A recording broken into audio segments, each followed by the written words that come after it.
오늘 이 아침에 하나님께서 우리에게 주신 말씀은 출애굽기 28장부터 29장까지의 말씀 가운데 출애굽기 29장 4절부터 9절까지의 말씀입니다. 출애굽기 29장 4절부터 9절까지의 말씀, 구약성경 126쪽입니다. 출애굽기 28장, 29장 두 장 말씀 가운데 출애굽기 29장 4절부터 9절까지의 말씀입니다. 출애굽기 29장 4절부터 9절까지의 말씀을 한 절씩 교독하시고 마지막 절은 우리가 함께 읽도록 하겠습니다. 제가 먼저 읽습니다. 너는 아론과 그의 아들들을 회막문으로 데려다가 물로 씻기고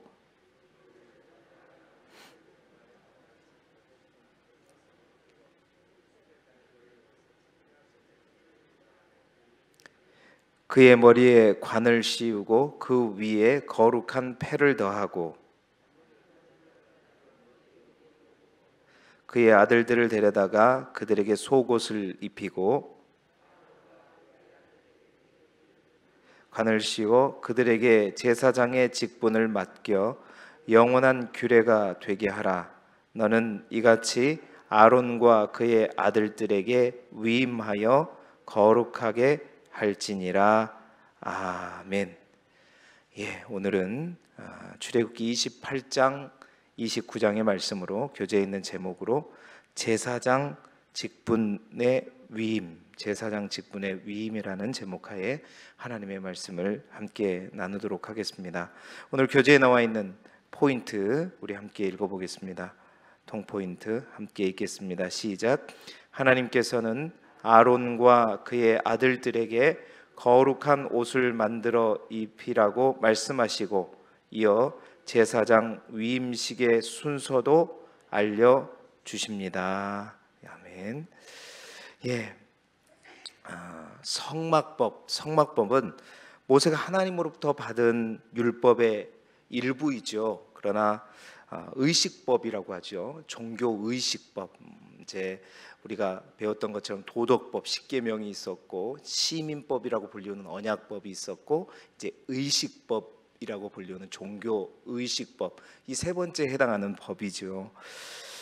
그러나 이 성막죄에는 어제 말씀드렸던 것처럼 하나님의 은혜가 있고 율법의 한계를 극복할 수 있는 하나님의 은혜를 계시하고 있다고 말씀드렸습니다. 근데 이스라엘 백성들 안에 그 중심에 이게 자리하게 될 이 성막 자체가 이제 저 신의 산이 아니라 저 하나님 나라가 아니라 우리와 다른 어떤 세상에 있는 하나님이 아니라 우리의 삶의 한복판에 자리하는, 그래서 말씀이 육신이 되어서 우리 가운데 거하시는 바로 예수 그리스도, 그 예수 그리스도의 모습을 이제 보여주고 있다는 거죠. 예수 그리스도의 모습을 형상한 것이고 그 성막 안에 있는 모든 요소들이 또 신기할 만큼 예수님을 보여준다고 말씀드렸습니다. 그 이제 어떤 의미인지는 수요일 날 함께 보도록 하겠는데요. 하지만 이제 그 당시에 하나님은 이 이스라엘 백성들에게 성막이 그들에게 어떤 장소가 되기를 원하는가? 오늘 우리가 읽을 이제 28장, 29장의 본문 가운데 마지막 부분에 있는 출애굽기 29장 42절에 여러분 함께 보게 되시면요, 하나님께서는 이 성막을 통해서 이렇게 되기를 원하세요. 그게 뭐냐? 내가 거기서 너희와 만나고 내게 말하리라. 다시 말해서 하나님은 이 성막을 통해서 그들의 삶의 한 복판에 오셔서 왜 오셔요? 그들과 만나고 또 그곳에서 그들에게, 이스라엘 백성들에게 말씀하시는 거죠. 그러니까 죄의 문제를 해결하여서 우리들의 삶의 한복판에서 우리와 함께 계시기를 원하시는 하나님의 마음이 이제 이 성막을 통해서 드러나는 것입니다. 이어지는 출애굽기 29장 43절에 보면 43절에도 만나리니라는 단어가 있고 45절에도 보시게 되면 내가 이스라엘 자손 중에 거하여라고 되어 있죠. 또 46절에 보면 내가 그들 중에 거하려고. 이 짧은 몇 구절 가운데 매 절마다 하나님께서 이스라엘 가운데 이스라엘 백성들과 함께 그들 안에 만나고 거하고 중에 거하고자 하는, 그래서 하나님은 내가 이스라엘 백성들을 출애굽시킨 이유가 뭐냐? 쉽게 말하면 같이 있고 싶어서다. 여러분, 단순하지만 너무나도 중요한 하나님의 마음이에요. 하나님은 예나 지금이나 우리를, 이스라엘 백성을 출애굽시킨 이유가 내가 너들과 함께 거하고 싶어서다. 그래서 우리가 하나님 앞에 가지 못하니까 하나님이 가까이 오시는 거예요. 가까이 오셔서 우리가 하나님께 가까이 접근하지 못하기 때문에 그 죄의 문제를 해결하여 주시고 우리와 함께 거하시기 위해서. 쉽게 말하면 하나님 우리에게 원하시는 것은 뭐냐면 함께 살자는 거죠. 같이 살자. 나와 함께 살자는 겁니다. 비대면이 아니라 어떻게 하자는 거예요? 대면하자는 거예요. 대면하자.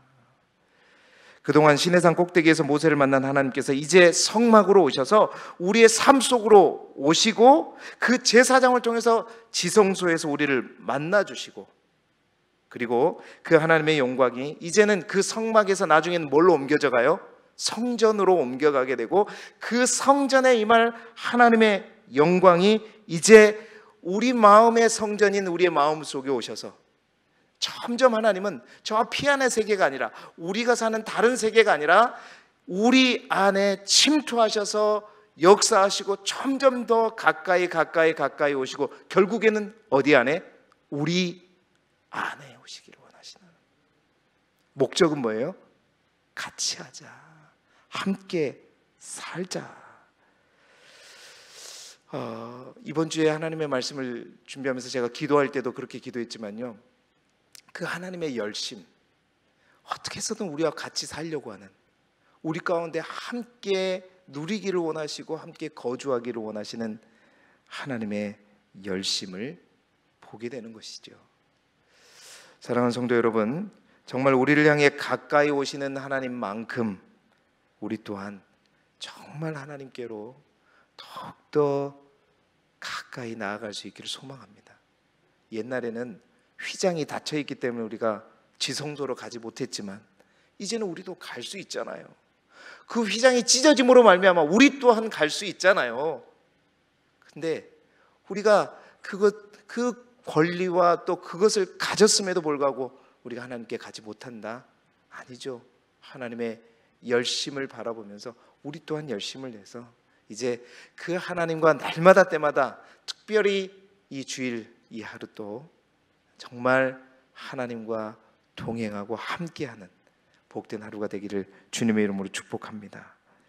자, 이제 모세에게 성막의 설계도를 24장부터 31장까지 하나님께서 보여주시는데, 오늘 그 가운데 28장, 29장은 이 성막 제도와 필연적으로 연관된, 이제 성막을 지어놓게 되면 실제로 그 성막에서 일할 제사장들, 그 제사장들에 관한 규례를 말씀하고 있는 본문입니다. 자, 이스라엘 백성을 향한 하나님의 꿈 가운데 제사장의 나라가 있었죠. 그렇죠? 그 제사장의 나라라고 하는 것은 뭐냐? 그 제사장의 나라는 제사장의 역할을 하는 나라와 민족을 의미할 것입니다. 그런 의미에서 본다면 제사장의 나라가 되기 위해서는 이 제사장이라는 임무가, 제사장이 어떠한 사람이 되어야 되는가, 제사장이 어떠한 자격을 갖추어야 되는가가 굉장히 중요하죠. 오늘 제사장의 옷에 관한 규례와 또 제사장 위임에 관한 이 규례를 하나님께서 말씀하시는데, 이것을 통해서 제사장으로 기름 부음을 받기 위해서 필요한 자격이 무엇인가, 어떻게 해야 되는가, 그것을 함께 살펴보면서 이 신약 때에 우리 또한 왕 같은 제사장으로 부름을 받았는데, 세움을 받았는데, 우리가 하나님 앞에 부름받기 위해서 어떠한 모습으로 하나님께 나아가야 될 것인지, 또 제사장으로서 또 세상의 많은 사람들 앞에 나아가야 될지 말씀을 통해서 몇 가지로 알아보기를 원합니다. 첫 번째, 제사장은 절대적으로 성결해야 합니다. 거룩해야 된다는 거죠. 오늘 우리가 읽은 본문 중에서 제사장 위임이다. 위임이라는 것은 이제 제사장의 임무를 부여하는 거죠. 위임을 준비하는 가운데 필요한 것이 대표적으로 세 가지로 보여져요. 첫 번째는 뭐냐면 물이요, 또 뭐가 필요하냐면 기름이요, 세 번째는 피가 필요합니다. 첫 번째 그 물에 관한 거예요. 4절의 말씀을 보니까 너는 아론과 그의 아들들을 회막문으로 데려다가 물로 씻기고 라고 되어 있어요. 여기서 이제 물로 씻긴다는 말은 제의적인 표현이고, 이제 하나님의 성막을 만들어 놓고 그 회막문 앞에 있는 물두멍에서 씻긴다는 의미이죠. 자, 여러분, 이 말은 어떤 의미냐? 물로 씻긴다는 말은 아론과 그의 아들들이 죄가 없기 때문에 제사장이 된 것이 아니라 똑같이 백성들 중에 하나고 죄인들 중에 하나입니다. 그러나 하나님께서 그들을 주권적으로 택하셔서 세우신 것이죠. 그래서 그들이 제사장으로 위임받기 위해서 반드시 필요한 것이 뭐냐? 물로 씻음을 받아야 된다.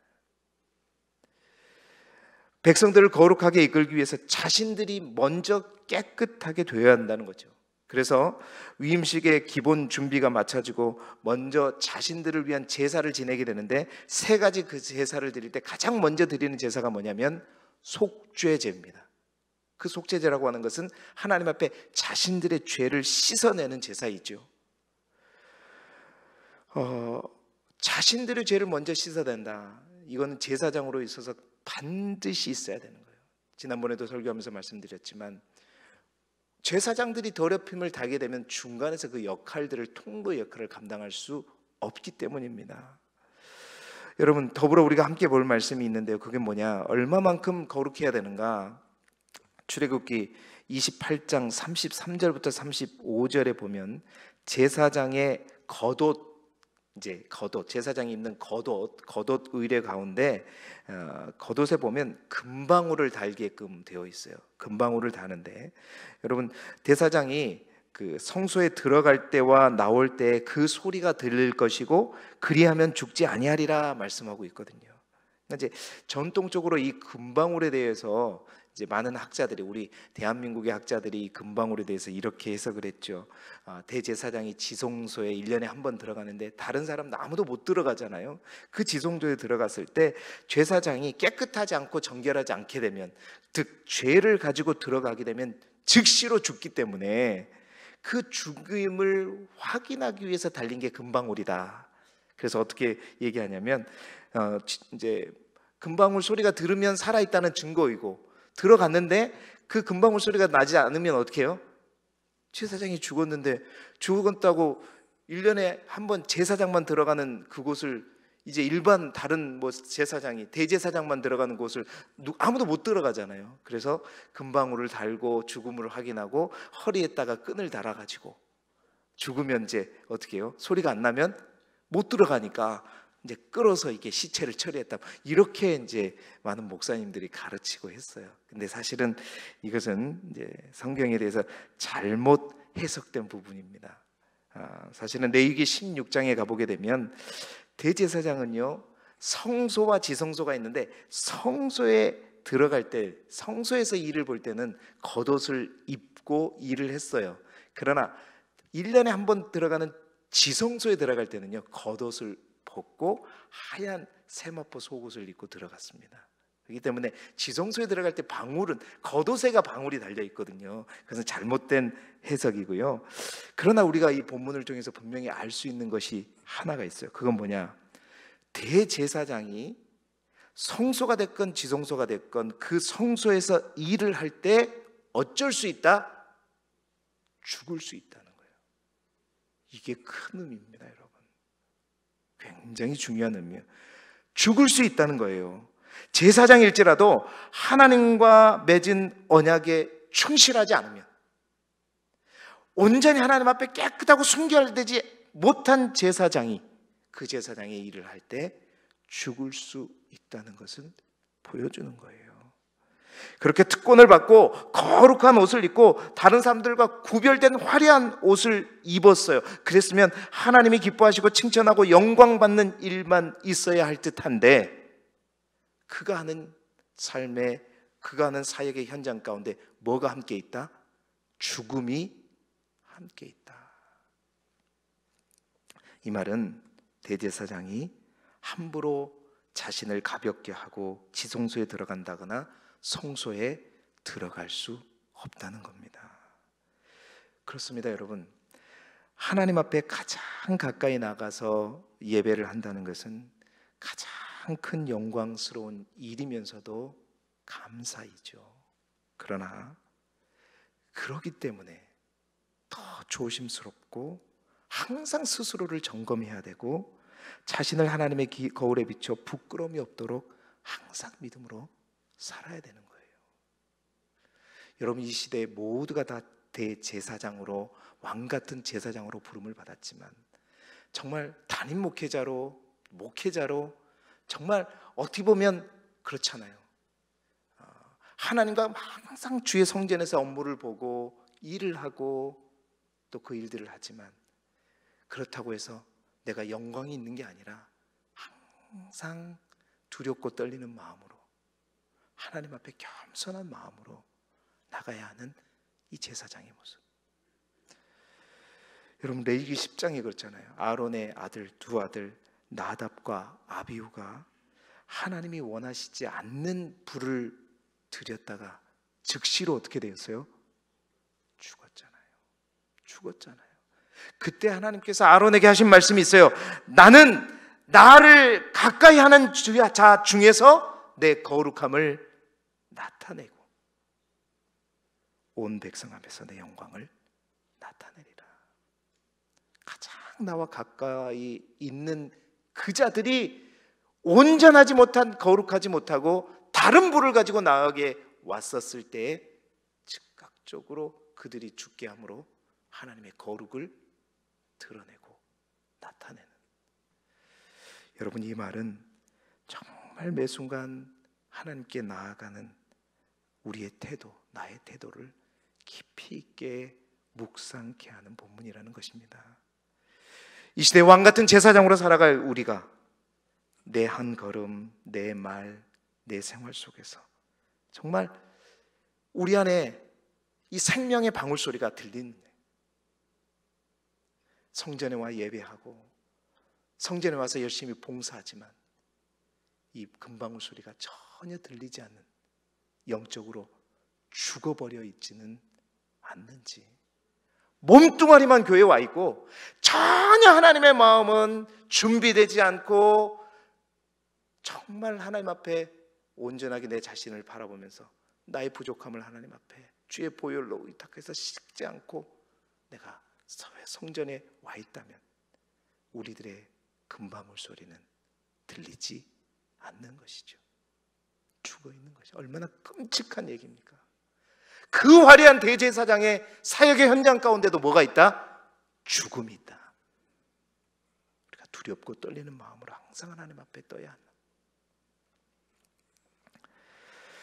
살아있는 예배자가 되기를 주님의 이름으로 축복합니다.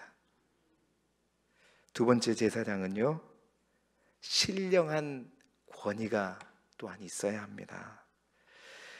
대제사장은 하나님께서 이제 아론과 그의 자녀들, 아들들을 지명하여 세웠죠. 이것은 하나님의 절대 주권에 의해서 세운 것입니다. 제사장의 옷, 외적인 면으로 보면 일반 사람들과 분명히 구별되죠. 또 대제사장만이 유일하게 1년에 한 번 지성소에 들어갈 수, 얼마나 큰 영광입니까? 놀라운 특권이죠. 그런데 여러분, 이것은요, 자신들이 만들어낸 권리 또 특권이 아니라 누가 부여한 거죠? 하나님이 주신 겁니다. 하나님이 부여해 주신 특권이에요. 왜냐하면 제사장은 하나님과 백성 사이에, 하나님의 입장에서 백성들을 받을 때 누구를 대신하는 거예요? 하나님을 대신하는 거고, 또 백성의 입장에서 하나님을 바라볼 때는 누구를 대표하는 거예요? 백성을 대표하는 거예요. 대표자예요. 대리자예요. 내가 잘나고 내가 어떻게 돼서가 아니라 이 제사장에 있는 신령한 거인은 누구로부터? 하나님으로부터 기인하는 것이고, 이 제사장에 있는 화려한 옷은 내가 잘나고 멋있다라는 것이 아니라 그 하나님의 화려함을 대신 보여주는 것에 지나지 않아요. 그 대표적인 것이 하나님의 대리자로 부어주신 그 권위를 상징하는 것이 두 번째 그 기름입니다. 여러분 7절에 보게 되면 관유를 가져다가 그 머리에 부어 바른다고 했죠. 여러분, 이 말은 어떤 인물을 위해서 하나님이 선택과 지명을 받았다는 뜻이기도 합니다. 거룩하게 구별되었다는 뜻이죠.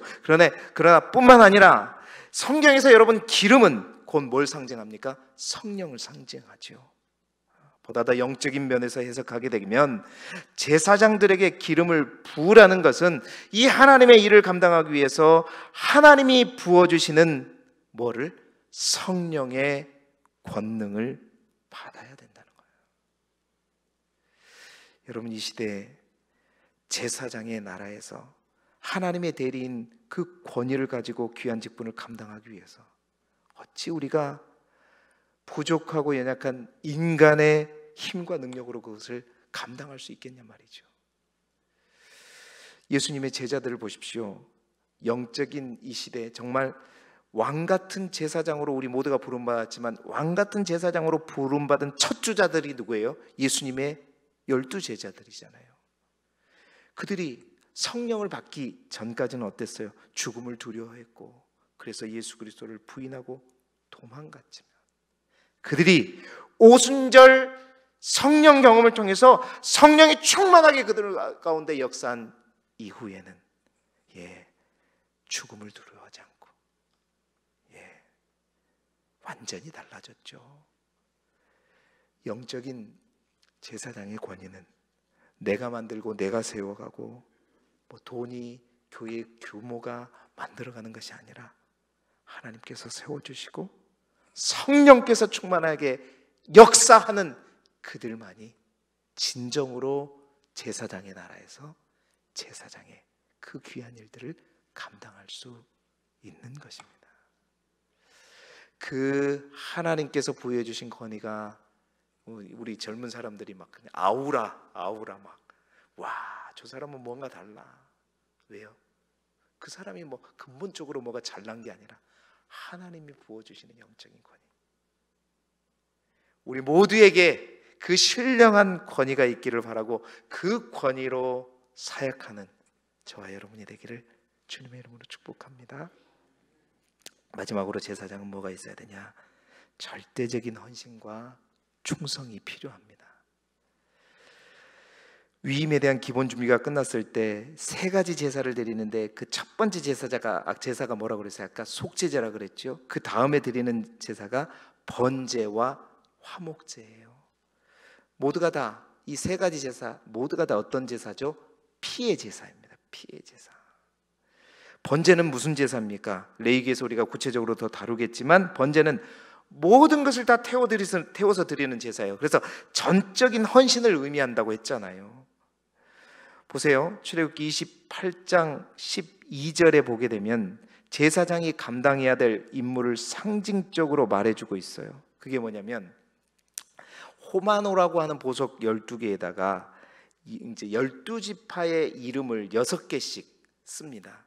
견장처럼 되어 있는 것인데 12절에 보게 되면 에봇이라고 하는 겉옷 위에다가 하나 걸치는 이제 뭔가 쭉 이렇게 길게 된 이제 조끼 아닌 뭐 그런 뭐라 그러죠? 그 옷이에요. 그 에봇인데 이게 그 에봇의 위쪽에다가 이 어깨끈이 있는 곳에다가 이 호마노 2개에다가 한쪽엔 6지파, 한쪽엔 6지파를 이름을 적어가지고 이 어깨 위에다 딱 걸어놓거든요.